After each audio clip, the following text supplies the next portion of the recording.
It looks like you might have some changes to your lineup tonight, Coach. We're hoping Boro is able to go. I talked to him. He wants to go, but I haven't gone to see the medical staff now. So for my update for the medical staff, I'll know later on because they're doing treatments also. So they need to wait after the treatment and see what. But he's much better. Starting goaltender tonight? Well, we were planning Condo, and what happened Thursday when we talked is at that point we knew he was getting better, but after I talked to you guys, I went to see the medical staff, and he had treatment, and he was getting much better. So we waited at night for the doctors to confirm that he would be able to back up. So we knew that at least, and yesterday it got better. And now I got to go back and see, but right now we're sticking to the plan. But you know what? With Andy, I've said it since day one. The minute he tells me he's ready to go and he wants to go, he's going. There's no wonder who. No, it's 100% he's going. So, is it in the next hours and then tomorrow, Tuesday? We plan Tuesday, so anything before is a bonus.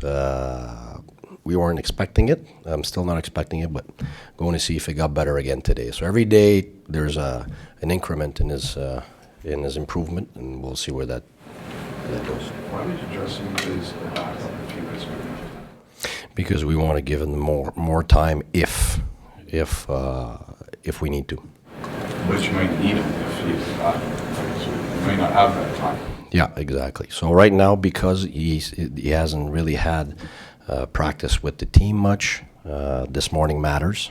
It's with the team. It's shot from the players. Yesterday it's a practice without the team, so the goalie coaches is there with a few guys.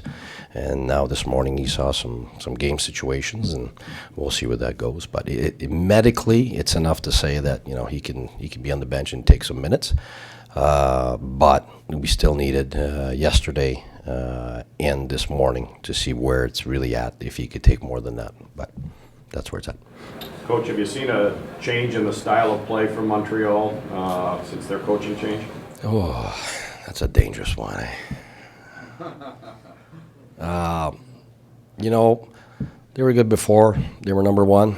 They're good now. They're number one. Claude's I know him personally. He's a great person, really good coach. So, the team's going to be prepared. You see some of the stuff from before, some of the stuff that's new, but in the end, it's the same players, and they're going to be ready. So it's no matter what they throw at you. They've had the last days, contrary to us. Really, we had to focus on Chicago. They've been focusing on us. So I'm sure they'll have a very specific game plan against us, and you can see they adjust every game. So that's hard. That's why it's hard to say what they're going to throw at us tonight. How do you view this weekend, just from the importance of these games? For me, they've been important since day one. Like I always say, it's always the game of the year for whatever reason. If it's a bottom end team, well, you can't lose that one. That's a huge game. If it's a top team, well, that's a measuring stick. We've measured ourselves so much now. I'm about to get a new suit. It's every game huge. I mean, last game was against Chicago, and it was big because it's probably the standard in the league in the last 10 years. The game before that, it was Tampa. We got to keep those guys down. They're surging and so on. And now it's Montreal Canadiens who've been good all year, and they're at the top. And it's the same urgency. The minute you lose that urgency for whatever reason, that's when you get away from your game and what you're supposed to do. So we just need to keep the same urgency this weekend that we've had.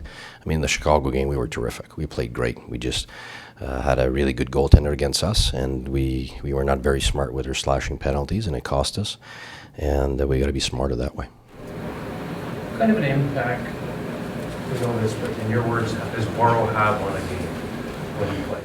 Well, first of all, every player, some say, it's just one player missing. It's not true. A guy like Boro, for his impact, is that, he's a missile out there. He's a heat-seeking missile, which he's number one in the league. I haven't checked lately because he's missed some games, but he's been number one in the league for body checks, and they're not just body checks. Like, he hurts guys because it's clean, and it's hard, and it's consistent every game, every shift. And the opponent knows that. You want to go his way, he's going to make you pay, and that helps our team develop. We're a step-up team. We're a very aggressive team, and we're stepping up. Obviously, in the offensive zone with our Ds, and in the neutral zone with our Ds, and on the rush. and he's definitely huge in that type of identity that we've put forth. But, every player, look at, Stone. I mean, that's our best forward missing. If you look at last game, Chicago doesn't have Kane. I mean, he doesn't make the big play to win the game, and maybe we win it. So, every player for me is a pawn that has a major importance on our team. It's just we've been doing a good job of compensating for the losses we've had all year and being able to be where we are right now.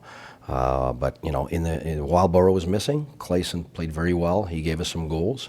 And I think now Burrow, if he's able to come back today, we're going to get a lot of physicality from him. And I think we'll need it. The Canadiens, I think, have stacked up on bigger guys and tough guys and guys who are hard to play against. So definitely he would be a big asset for us. So I think that's what he means for us. Stone, No. is there any update there? Still week to week. So, Oh, the skate this week? nope, hasn't even skated. So we're not even close. So it's another week. Yeah, that's why we said week to week. So is it like 2 to 4 weeks? Honestly, 2 to 4 weeks? here, let me dream. How about one more week? Huh? There you go. How's that? That would be great. Because I mean, he's our top forward. I mean, he does something out of nothing, and it does have an impact on our offense. Let's not kid ourselves. It's huge for us to lose that. À l'états-Unis, des transactions, vous avez fait l'acquisition d'Alex Burrows, qui va très bien depuis son arrivée.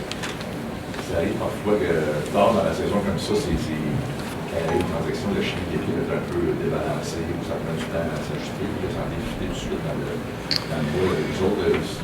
Ouais. Ben moi, ce que je te dirais, de mon expérience à moi, la plupart du temps, que ce soit dans le junior, ligne américaine, dans la ligne nationale, quand c'est des échanges pour des vedettes, dans tes top 6 ou une première ligne, ça a beaucoup plus d'impact sur ta chimie que le reste, dans le sens que là, ça déplace quelqu'un qui avait un rôle très important. Ça rend du monde pas content parce que là, tout le monde est tassé. Puis là, il y a la pression de produire tout de suite, il y a la pression d'avoir l'équipe sur ses épaules parce que là, il est supposé avoir un gros impact. Fait qu'habituellement, ça, c'est les échanges qui sont les plus difficiles en termes de chimie, contrairement à ce qu'on pourrait penser. On pense à un joueur, un super joueur, ça va avoir un impact tout de suite, mais souvent, c'est ces échanges-là qui ont le moins d'impact ou un impact négatif, pas parce que le joueur est pas bon, mais parce qu'à cause de l'importance du joueur puis de l'importance dans l'équipe, son rôle. Quand tu as des gars de 3e, 4e ligne ou des gars de tes top 6, mais c'est des grinders, des gars qui remplissent les trous que tes gars avec du talent remplissent pas. Habituellement, c'est très court comme période d'adaptation. C'est exactement ce qui est arrivé. Puis on va être franc, c'est ce qu'on recherchait. T'sais, on a perdu MacArthur. Puis MacArthur, c'était le leader des top 6. C'était le leader en termes de personnalité. On parle du Canadien, Gallagher, c'en est un comme ça, mais nous c'était MacArthur. Alors quand tu perds ça, c'est un trou énorme. Puis on attendait toute l'année que MacArthur revienne. Puis quand on a su qu'il ne reviendrait pas, bien, Pierre est en mesure d'aller chercher Burrows. Puis c'est ce que Burrows amène. C'est un gars qui va au filet. C'est un gars qui va retenir la rondelle sous pression pour la garder, pour ne pas la donner à l'adversaire. C'est un gars qui va payer le prix physiquement. Il va bloquer des lancers. Alors c'est un gars qui est parfait pour compléter les joueurs de talent.